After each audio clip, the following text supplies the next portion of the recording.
The RealAgriculture.com Canola School is brought to you by Syngenta Crop Protection Canada. Here today at RealAgriculture.com, we're here right now with Lyndsey Smith. She is the editor of Grain News. Welcome today, Lyndsey. Hello, Sean. Lyndsey, we are going to talk about the prairie canola variety trials, or better known as PCVT. There's been a lot of controversy, I guess, is the way you'd put it, in terms of certain companies wanting to be in or out and some of the things around that. You've been doing a little bit of research. What have you found? Well, yeah, I started digging into it. As always, we put together our new varieties list every fall. And so with the PCVTs not going in 2010, started digging around to see if maybe we'll see them again in 2011. And from what I found, certainly the seed companies and industries, so the Canola Council is kind of spearheading this. There's certainly a want for these, and I think farmers would agree that third-party trials on new varieties is a good thing. So they're working on it. I think from the discussion that I had this week and last week, right now, actually, the advice to farmers would be, if there's something you want to see, whether it's including older commercial varieties in these trials, or if there's a specific kind of question you want answered and those sorts of things, now is the time to talk to your grower organization, either for your province or contact the canola growers themselves. Right. That now's the time to kind of, and that is one of the things I kind of stumbled upon. I mean, certainly the seed companies want to see, or most of the seed companies anyway, want to see a better protocol in place. Right. Let's just maybe stop there and back up a bit. There was at the time when this whole thing kind of broke, there was a number of stories out there where it was kind of portrayed that it was the big bad biotech seed companies that were trying to prevent farmers from getting independent data.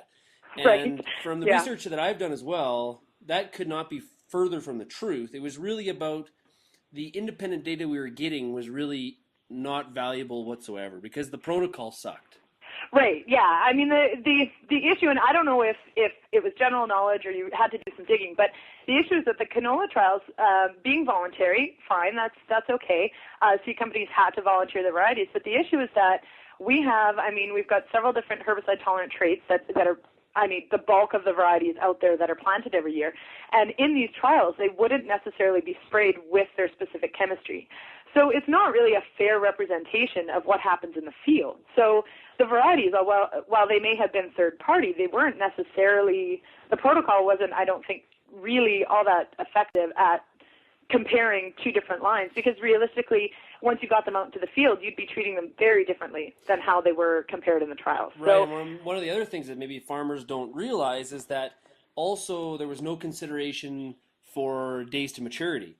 Those plots were, whether you had a short season or a long season variety, they were harvested on the same day, which is completely not in line with what a farmer would do at his farming operation. No, not at all, and not even close. And I believe, now I'm no expert on the trial protocol, but I believe there was some respect, I guess, for the short, mid, and long season zone. But you're right. Anything in that trial, when the person running the trial said, "Okay, time to harvest," it was everything got done at the same time, regardless of actual maturity, which, no farmer in their right mind is going to want to do that if they've got green stands and that sort of stuff. So, no, I think everyone can agree that the protocol itself needed some updating and modernizing. That's for darn sure. So it sounds like that is, of course, on the table. The other part is certainly that farmers have said that while new variety trials are a great thing, they would like to see more commercial lines and older, although I use the term loosely because really how old are they, but older lines stay in the trials perhaps longer because some varieties, tried and true or some favorites might stick around a little longer. So that is certainly on the table for discussion. And then who runs the trials that's up for discussion as well. So, okay. And I think from the sense that I get, is that everybody involved, seed companies, farmers, and those sorts of things, want to see these go ahead. But let's make sure that it's relevant. Let's make sure that the protocol that's put together reflects how these varieties are treated in the field, and so that we can get some data out of them that, offers some value to farmers. So is it possible in terms of leaving, and you're right, use the term older very loosely. Yeah. So if we've got a variety that's, say, 5 years old, it's not necessarily the flagship focus of the seed companies anymore, and they've moved on to newer genetics.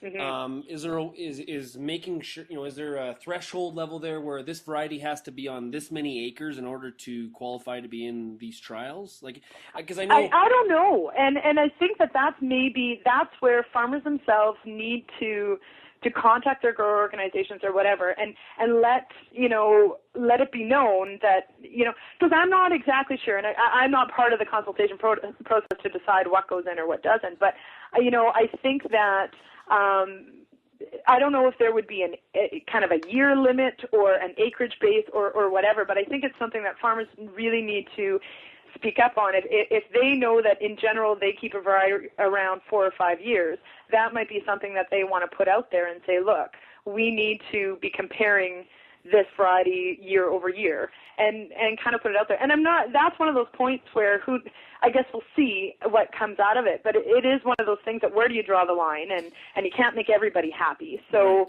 but I think there's certainly some value in keeping maybe some commercial lines in the trials to give kind of that comparison value. So one of the annoyances that I have with a lot of these trialing programs that we have for variety evaluation in given areas or based on certain criteria is this concept of, this is last year's data. And so then we publish that data, and then we allow farmers to make decisions based on last year's data. And really, what is that? That's last year's data.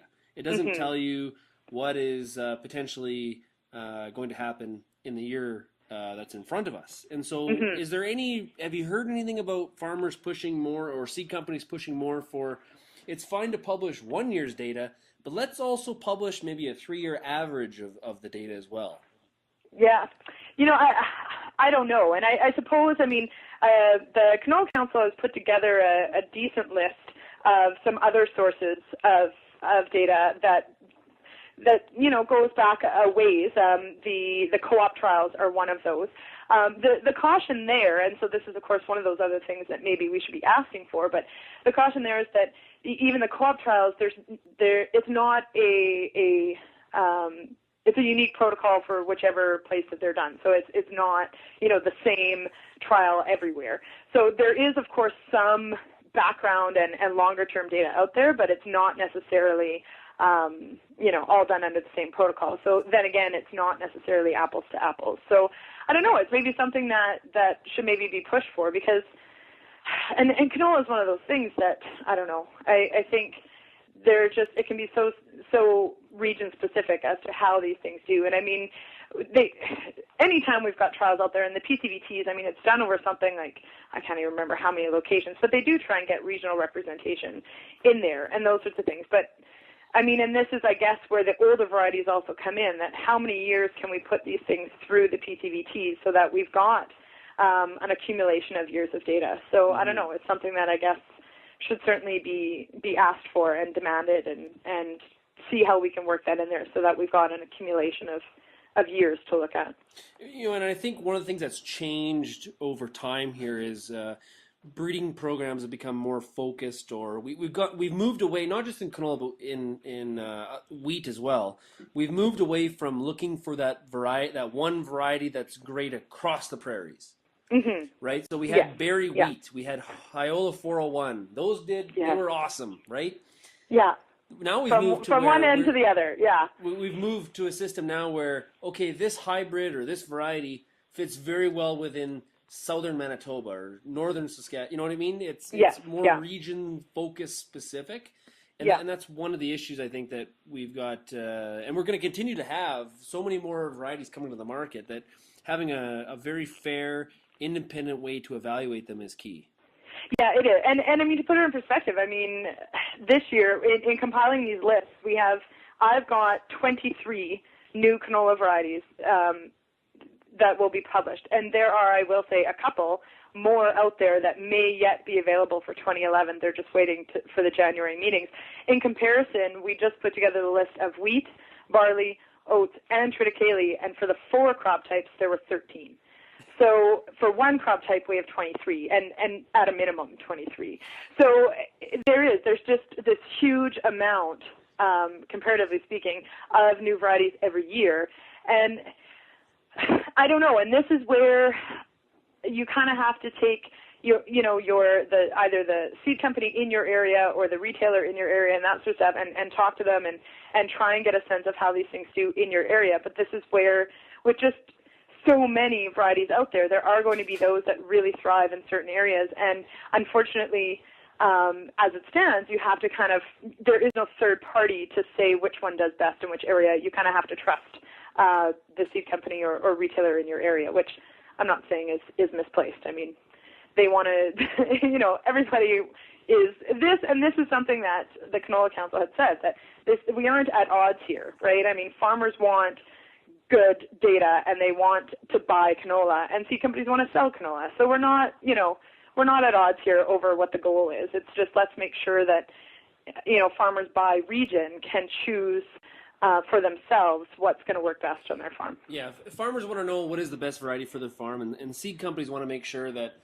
when that trial data is published, it is being done and taken care of in a very fair, equitable way, so that farmers can make the best decision, not a decision based on protocol that is, as I've heard described from different people, protocol from the 1970s. Yeah, so, something like that.